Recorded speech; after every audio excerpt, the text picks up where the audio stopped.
So guys last time जब हम लोगों ने ऑटोकैड के ऊपर वीडियो बनाई थी तो काफ़ी लोगों ने हमारे चैनल के ऊपर कमेंट किया था कि सर हमें ऐसे ही दूसरे सॉफ्टवेयर के ऊपर एक इंट्रोडक्शन वीडियो चाहिए। तो आपकी रिक्वेस्ट एक्सेप्ट करते हुए हम लोग एक टॉपिक को लेकर आए हैं जिसका नाम है रेविट एमईपी, यानी कि आज हम रेविट एमईपी को डिस्कस करने वाले हैं।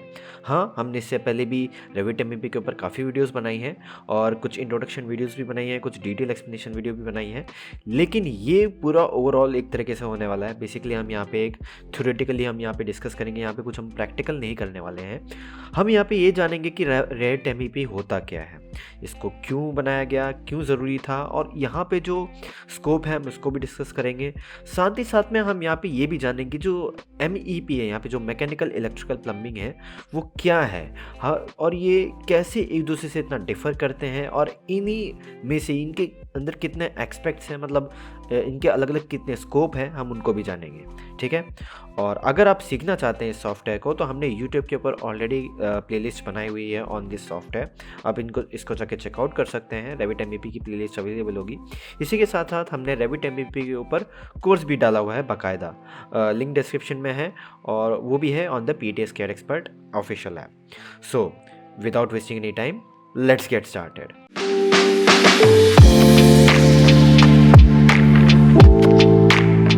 सो गाइस, वीडियो को शुरू करें उससे पहले तो हम लोग यहाँ पे डिस्कस कर लेते हैं कि हम किन किन पॉइंट्स को यहाँ पे कंसीडर करेंगे हम जब भी इस रेविट एमईपी को इंट्रोड्यूस करेंगे आप सभी के सामने। तो सबसे पहले तो हम यहाँ पे बात करेंगे इसके ओरिजिन के बारे में। ठीक है, इसका ओरिजिन और इसका हिस्ट्री इसी में इंक्लूडेड रहेगा। इसके बाद में हम इसके कॉन्सेप्ट के बारे में जानेंगे कि इसके अंदर कौन सा कॉन्सेप्ट यूज़ किया गया है। इसके बाद हम यहाँ पे इसके फीचर्स के बारे में बात करेंगे कि इसके फीचर्स क्या हैं। ठीक है, और इसका फिर बात करेंगे यूज़ हम बात करेंगे according to their respective field. Respective field मतलब जैसे यहाँ पे जो एमईपी है, जैसे कि मैकेनिकल का अलग होगा, इलेक्ट्रिकल का अलग होगा, फायर जो प्लम्बिंग का है वो भी अलग होगा, और साथ ही साथ में हम यहाँ पे फायर फाइटिंग को भी इंक्लूड करेंगे। और लास्ट में जब आएगा यहाँ पे हम बात करेंगे स्कोप के बारे में। इन्हीं पॉइंट्स को ध्यान रखते हुए हम यहाँ पे पूरी तरीके से रेविट एमईपी को यहाँ पे डिस्कस करेंगे। तो सबसे पहले जो हमारे मन में एक सवाल आता है कि रेविट एमईपी आखिर है क्या एक्चुअली। ठीक है, तो रेविट एमईपी बेसिकली एक सब पार्ट है रेविट सॉफ्टवेयर का। जी हाँ, रेविट एमईपी कोई एक कंप्लीट आप इसे पार्ट नहीं कह सकते, पर हाँ एक सब पार्ट है। जैसे रेविट में 3 सब पार्ट्स आते हैं, Revit architecture, Revit structure, Revit MEP.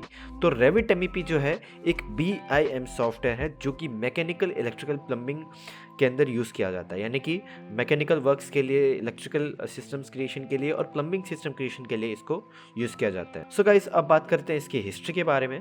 तो अगर मैं बात करूं तो इसकी जो हिस्ट्री है, शुरुआत से अगर हम बात करें रेविट से ही कंप्लीटली, मैं यहाँ पर रेविट की भी हिस्ट्री बात करूँगा और एमईपी की भी बात करेंगे। तो जो रेविट है वो 31 अक्टूबर 1997 को रिलीज़ किया गया था बाय पीटीसी कंपनी। हाँ, ये ऑटोडेस्क कंपनी का डेवलप किया हुआ सॉफ्टवेयर नहीं था। पहले इनिशियली इसको पैरामेट्रिक टेक्नोलॉजीज कॉर्पोरेशन करके इस कंपनी ने इसको रिलीज़ किया गया था, और इसका इनिशियल जो नेम था वो था चार्ल्स रिवर सॉफ्टवेयर। जी हाँ, चार्ल्स रिवर सॉफ्टवेयर था।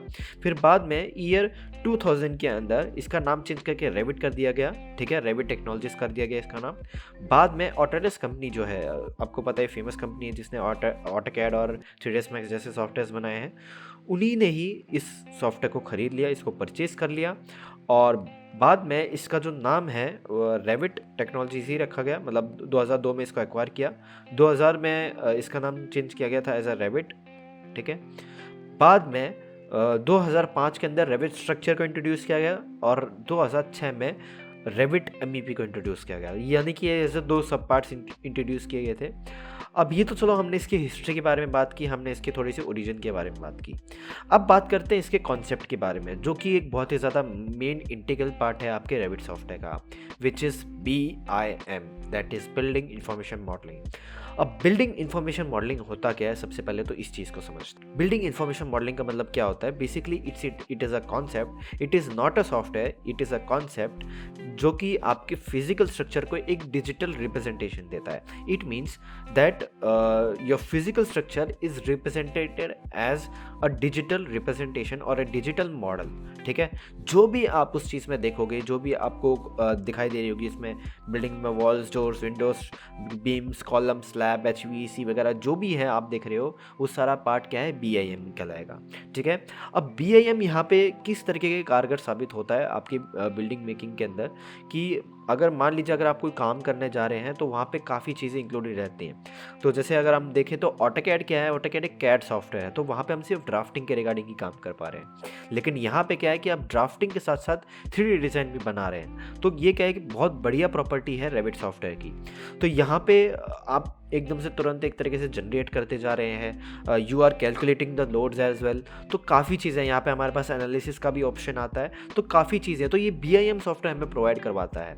अब BIM कोई सॉफ्टवेयर नहीं है, मैं पहले ही क्लियर कर दूं कि BIM is not a software, it is a concept. जैसे आपका सिविल 3D एक BIM सॉफ्टवेयर है, ठीक है, ऐसे ही रेविट भी एक BIM सॉफ्टवेयर है। इसके अलावा और भी BIM सॉफ्टवेयर है, जैसे टेक्ला स्ट्रक्चर्स करके हो गए, ये एक BIM सॉफ्टवेयर है। तो ऐसे ही BIM यानी कि बिल्डिंग इंफॉर्मेशन मॉडलिंग को आप एक नई तरीके की टेक्नोलॉजीज़ कह सकते हैं, जो कि काफ़ी समय से डेवलपमेंट में रहा था और ईयर 2000 से इसको एग्जिस्टेंस में लेके आया गया।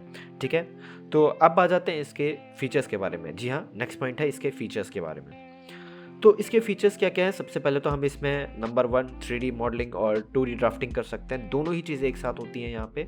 सबसे पहली चीज़ तो सबसे बढ़िया चीज़ यही है कि हम इसमें दोनों ही चीज़ें कर पा रहे हैं। सेकंड थिंग इज़ यहाँ पे हम 3D विजुअलाइजेशन कर पाते हैं। 3D जैसे कि हम किस तरीके का वहाँ पे एनवायरनमेंट रहेगा, वो सारी चीज़ें हम देख पाते हैं इसमें। साथ ही साथ में हम इसके अंदर क्या क्या कर सकते हैं, सबसे पहले अगर मैं बात करूँ तो 3D विजुअलाइजेशन के साथ साथ हम इसमें रेंडरिंग्स कर सकते हैं, ठीक है, वॉक थ्रूज बना सकते हैं। वॉक थ्रूज मतलब एक पूरा ओवरव्यू, आप चाहें तो रेविट MEP के अंदर आप पूरा का पूरा HVAC का एक वॉक थ्रू दिखा सकते हैं, सिस्टम्स का वॉक थ्रू दिखा सकते हैं। साथ ही साथ में हम यहाँ पे वर्क शेयरिंग जैसे कॉन्सेप्ट के ऊपर भी काम कर सकते हैं, जहाँ पे अभी के तौर पे ये इतना तो ट्रेंड में नहीं है, लेकिन आगे जाके बहुत बड़ी टेक्नोलॉजी होने वाली है, बहुत ही बड़ा फीचर होने वाला है वर्क शेयरिंग, जहाँ पे काफ़ी सारे जो इंजीनियर्स हैं वो एक ही प्रोजेक्ट के ऊपर काम करते हैं अपनी इन्वॉल्वमेंट दिखा के। क्योंकि ऑब्वियस ही बात है, एक बंदा प्रोजेक्ट नहीं चला सकता, it will be a big gimmick. तो ऑब्वियस ही बात है, यहाँ पे काफ़ी सारे इंजीनियर्स को एक साथ एक प्रोजेक्ट के ऊपर काम करते हैं हम यहाँ पे देख पाएंगे, which is called work sharing. इसके साथ साथ यहाँ पे हम वॉक थ्रूज, जैसे मैंने बताया, वॉक थ्रूज कर सकते हैं। और इसके अलावा डॉक्यूमेंटेशन का काम इसमें बहुत अच्छे से होता है, जहाँ पे आप शीट्स वगैरह के ऊपर काम करते हैं, जहाँ पे आप डिटेल एस्टिमेशन तैयार करते हैं, क्वांटिटीज़ वगैरह निकालते हैं। जैसे क्वांटिटी में अगर मैं बात करूँ तो एस्टिमेशन एंड कॉस्टिंग भी आती है साथ साथ में यहाँ पे। साथ ही साथ में आप यहाँ पर सेक्शन क्रिएशन और एलिवेशन अच्छे से बना सकते हैं, सबसे बढ़िया बात है ये इसकी। इसके अलावा भी और भी कई फीचर्स की अगर मैं बात करूँ, इसके अलावा जैसे डायनेमो आता है, डायनेमो भी का भी आप यूज़ कर सकते हैं, जो कि टनल्स वगैरह में यूज़ होता है, तो वहाँ पे भी कुछ HVAC का और इलेक्ट्रिकल का काम किया जाता है। तो ऐसी और भी कई सारे फीचर्स हैं जो कि रेविट सॉफ्टवेयर को बाकी सॉफ्टवेयर से काफ़ी ज़्यादा अलग कर देते हैं। तो अब आप समझ गए होंगे। इसी के साथ साथ यहाँ पे एनालिसिस और लोड कैलकुलेशंस भी होती है, जैसे हम यहाँ पे heating and cooling loads, panel schedule जैसी चीज़ें हम यहाँ पे क्रिएट करते हैं, तो वो भी यहाँ पे आता है। तो ये कुछ फीचर्स हैं जो बताते हैं कि रेविट कितना ज़्यादा ज़रूरी हो जाता है। अब यहीं पर अब आ जाता है इसका 4th पॉइंट, जो कि बहुत ही ज़्यादा इम्पॉर्टेंट है और यहाँ पे लोग काफ़ी ज़्यादा थोड़ा अटक भी जाते हैं। तो बेसिकली आता है इसका यूज़। अब यहाँ पे एक चीज़ देखिए, यहाँ पे जो रेविट MEP है, यानी कि मैकेनिकल, इलेक्ट्रिकल, प्लम्बिंग, ये तीनों ही फील्ड्स एक दूसरे से अलग हैं। पहले तो हम इनका बात कर लेते हैं, ये पार्ट हमारा छूट गया गलती से। तो सबसे पहले तो हम MEP को ही डिस्कस कर लेते हैं। तो सबसे पहले हम बात करते हैं M की। M यहाँ पे क्या है? मैकेनिकल है। मैकेनिकल बेसिकली यहाँ पे इसका मतलब आता है HVAC। HVAC means heating, ventilation and air condition. Heating, ventilation and air condition एक ऐसा सिस्टम है जो कि हीटिंग एंड कूलिंग को कंट्रोल करने के लिए, हमारे रूम को टेम्परेचर को मेंटेन करने के लिए यूज़ किया जाता है। जैसे अगर बाहर कोई एनवायरनमेंट, जैसे बाहर का जो आज अभी जो टाइम चल रहा है, अभी तो खैर ये सर्दियों का टाइम है, तो अगर मान लीजिए आप कहीं मॉल में जाते हैं, ऑफिस में जाते हैं, अगर बाहर ठंड है या फिर ज़्यादा जैसे तापमान बहुत ही नीचे चला गया है, तो वहाँ पे हीटिंग का यूज़ किया जाता है। तो इससे क्या रहता है कि एनवायरनमेंट अंदर से थोड़ा गर्म रहता है, थोड़ा वार्म रहता है। लेकिन अगर हम बात करें कि बाहर अगर बहुत ज़ोर की गर्मी है, बाहर का जो टेम्परेचर वो काफ़ी हाई है, तो उस केस में फिर यहाँ पे हम क्या यूज़ करते हैं? चिलर्स का, यानी कि कूलिंग का यूज़ करते हैं। तो यहाँ पे जो AC का जो मतलब होता है, बहुत से लोगों को लगता है कि एयर कंडीशन का मतलब होता है कूल रखना। नहीं, एयर कंडीशन का जो हिंदी में मतलब होता है वो है वातानुकूलित। तो वातावरण के अनुसार उसको एनवायरनमेंट देना, ठीक है। अब एक पर्यावरण देना, उसी को हम यहाँ पे एयर कंडीशनिंग बोलते हैं। बेसिकली आमतौर पे इसको सेंट्रलाइज एसी भी कहा जाता है। जैसे आप सुनते होंगे ऑफिस में सेंट्रलाइज एसी जो वर्ड यूज़ किया जाता है वो भी एचवीएसी से ही रिलेटेड है। ठीक है, तो ये तो हमने बात करी एचवीएसी की, ठीक है, यानी कि मैकेनिकल के ओवरव्यू बात किया। फिर आ जाते हैं इलेक्ट्रिकल के ऊपर। इलेक्ट्रिकल यहाँ पे अगर हम बात करें तो इलेक्ट्रिकल के अंदर हम यहाँ पे इलेक्ट्रिकल फिटिंग से लेके इफेक्टिव लाइटिंग डिजाइनिंग करते हैं। साथ ही साथ यहाँ पे हम कॉन्ड्यूट रूटिंग्स बताते हैं कि कॉन्ड्यूट रूटिंग कैसे देनी है, स्विचेस के ऊपर काम करते हैं। साथ ही साथ में हम यहाँ पे लाइटिंग फिक्चर्स के ऊपर काम करते हैं, lumens calculation, panel schedule generation, काफ़ी चीज़ें होती हैं यहाँ पे। तो बेसिकली इलेक्ट्रिकल फिटिंग के रिगार्डिंग है। अब मैं बता दूं कि अगर हम यहाँ पे एचवीएसी वाले पार्ट को छोड़ दें, अगर हम एचवीएसी वाले पार्ट को छोड़ दें तो electrical is the one of the most important part और द इंटीग्रल पार्ट, क्योंकि विदाउट इलेक्ट्रिसिटी आज के समय में हम काम नहीं कर सकते, या आप सभी जानते हैं।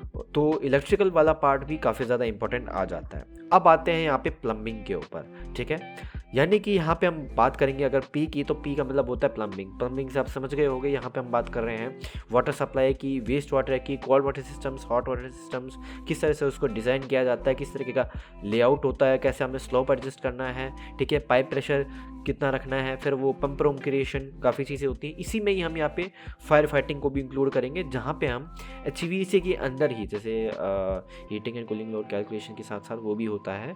तो मैं बात करूँ तो जो फायर फाइटिंग है, हम किस तरह से फायर फाइटिंग के ऊपर काम करते हैं, कैसे हम स्प्रिंकलर सप्लाई करते हैं, किस तरह का उसका सिस्टम रहता है, उसके लिए भी हम अलग से पंप रूम डिज़ाइन करते हैं। तो वो सारी चीज़ें आती हैं। तो अब आप समझ गए होंगे कि तीनों ही फील्ड्स एक दूसरे से बहुत अलग हैं और तीनों का ही यूज़ एक दूसरे से काफ़ी अलग है।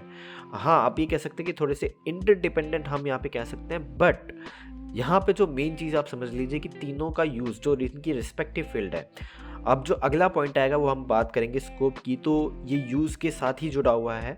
तो चलिए हम स्कोप को भी यहाँ पे इंक्लूड कर लेते हैं। Let's talk about the scope of Revit MEP in the industry. तो मैं बता दूं कि तीनों ही जो स्कोप, अगर मैं बात करूँ यहाँ पे एमईपी यानी कि मैकेनिकल इलेक्ट्रिकल प्लम्बिंग की, तो तीनों के जो स्कोप हैं वो काफ़ी अलग अलग हैं और हर कोई कंपनी जो है वो एक ही मतलब तीनों पे एक साथ काम नहीं करती।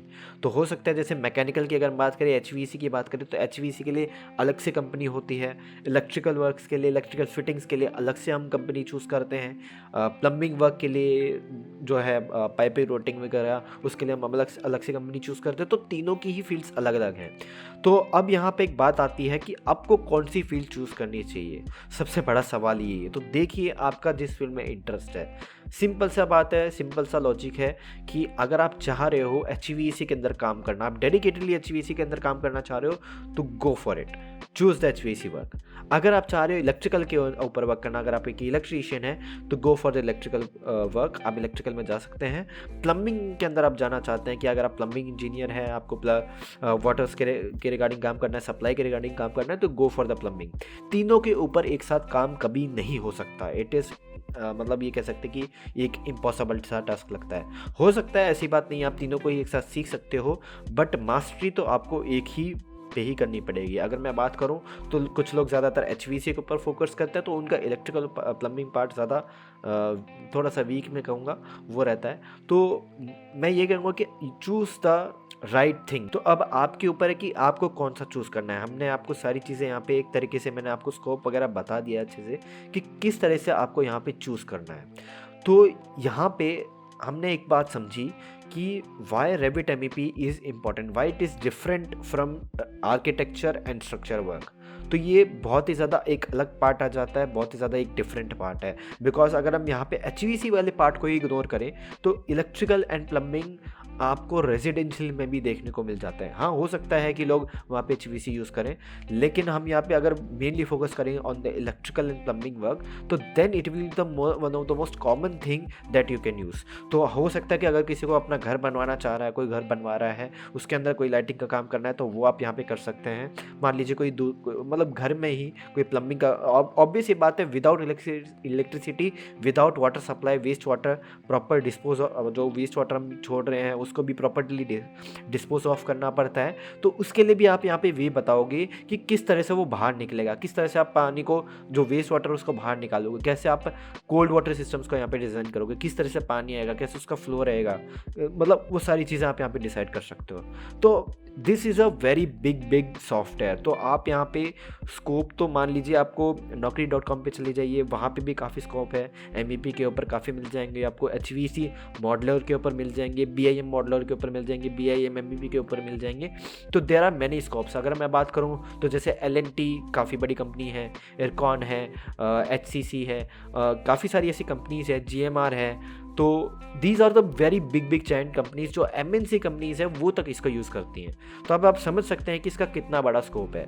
अगर मैं सैलरी बेस की बात करूँ तो सैलरी बेस लाई करता है बिटवीन 10,000, ठीक है, 10,000 से शुरू होगा और आप 20-25 हज़ार तक, 30 हज़ार तक भी जा सकते हो। पर ये डिपेंड करता है कि आपने कौन सी फील्ड चूज़ की है। मान लीजिए आपने HVC चूज़ किया तो इसी तरीके का स्कोप रहता है, इसी तरीके का स्किल रहता है, और हर फील्ड का अपना अपना एक सैलरी बेस होता है। अब देखिए आपको जितना इसमें एक्सपीरियंस होगा उतने ही पे ही आप सैलरी लेंगे। अब ऐसा तो नहीं है कि स्टार्टिंग में आपको ज़्यादा सैलरी मिलेगी, लेकिन हाँ कुछ केसेस में अगर आपको ज़्यादा अच्छे से एक्सपीरियंस है तो then you can gain a very big salary, ठीक है। तो ये हमने पूरा का पूरा एक ओवरव्यू डिस्कस किया about the Revit MEP software. हमने जैसे आज पूरी वीडियो में डिस्कस किया है कि वाई इट इज़ इम्पॉर्टेंट। तो अगर मैं इसका कंक्लूड करना चाहूँ तो हमें ये सॉफ्टवेयर क्यों सीखना चाहिए, तो इसके बहुत सारे फ़ायदे हैं। आप यहाँ पे काफ़ी चीज़ें समझेंगे कि किस तरह से हम HVC के ऊपर वर्क करते हैं, किस तरह से हम इलेक्ट्रिकल के ऊपर वर्क करते हैं। अगर आप एक सिविल इंजीनियर हैं तो आपको इन चीज़ों के बारे में भी पता चलेगा, क्योंकि आप अगर मैं बताऊँ तो आप अगर एज अ सिविल इंजीनियर हैं तो आपको, जैसे अगर आप MEP सीखते हैं तो आपको यहाँ पे पता चलेगा कि हम HVC के ऊपर किस तरह से काम करते हैं, हम यहाँ पे इलेक्ट्रिकल के ऊपर कैसे काम करते हैं, इलेक्ट्रिकल फिटिंग्स कैसे तरह से अप्लाई की जाती हैं, और यहाँ पे जैसे प्लम्बिंग का काम होता है तो वो किस तरह से किया जाता है, जो आपका जो स्विच बोर्ड है या फिर जो स्विच है वो कितनी फिट पे लगाना है, उसको कितनी हाइट देनी है। क्योंकि इनिशियल लेवल पे बहुत से लोग जब सिविल इंजीनियर CAD सीख के जाते हैं तो जैसे वो फील्ड में उतरते हैं या फिर वो किसी आर्किटेक्ट के पास जाते हैं तो ऐसा बहुत होता है कि उनको इलेक्ट्रिकल ड्राइंग और प्लम्बिंग ड्राइंग के बारे में पता ही नहीं होता, वो बिल्कुल ही अनजान रहते हैं इस चीज़ से। अगर आप MEP सीख के जाते हैं तो आपको यहाँ पे पता चल जाएगा कि किस तरीके से वे देना है, किस तरह से उसको डिज़ाइन करना है। तो this is why Revit MEP is important to learn. अगर आपको HVC नहीं भी समझ में आता तो you can go for electrical and plumbing work. This is why this software is very diverse in nature. आप इसे बेसिकली डाइवर्स कह सकते हैं अपने ही नेचर में। तो it is a very good software to choose. तो यही था आज का हमारा पूरा वीडियो। अगर मैं इस वीडियो को कंक्लूड करना चाहूँ तो मैं यही कहूँगा कि आपके पास ऑप्शंस हैं, तीनों अच्छे ऑप्शंस हैं। अगर आप मैकेनिकल में इंटरेस्टेड हैं, अगर आप HVC में इंटरेस्टेड हैं, अगर आप इलेक्ट्रिकल में इंटरेस्टेड हैं, अगर आप प्लम्बिंग में इंटरेस्टेड हैं तो गो फॉर इट, ठीक है। तो आई होप आपको एक बात समझ में आ गई होगी कि कैसे हम यहाँ पे अपनी फील्ड को चूज़ करते हैं, किस तरह से हम HVC में काम करते हैं, वो सारी चीज़ें आप समझ गए होंगे। सो बस आज के लिए इतना ही। वीडियो पसंद आए तो इस वीडियो को प्लीज़ लाइक कीजिए, चैनल को सब्सक्राइब कीजिए ऐसी और वीडियोज़ देखने के लिए। हम ऐसे यूनिक कंटेंट के ऊपर वीडियोज़ लाते रहते हैं, बनाते रहते हैं। और हाँ, हमने Revit MEP के ऊपर ऑलरेडी कोर्स डाला हुआ है on the PTS CAD expert official app. जाओ जाके चेकआउट करो, लिंक इसी दिन डिस्क्रिप्शन। इसके अलावा हमने आर्किटेक्चर के ऊपर, स्ट्रक्चर के ऊपर, सिविल स्टडी के ऊपर, ऑटोकैड के ऊपर, 3ds Max के ऊपर, स्केचअप के ऊपर वीडियोस डाली हुई हैं, आप उनको भी जाके चेकआउट कर सकते हैं। साथ ही साथ में हमने Revit MEP के ऊपर प्लेलिस्ट भी बनाई हुई है, उसको भी आप चेकआउट करें। सो बस आज के लिए इतना ही। Till then this is Fasil here saying goodbye and take care from PTS CAD expert. Bye bye guys, see you in the next one.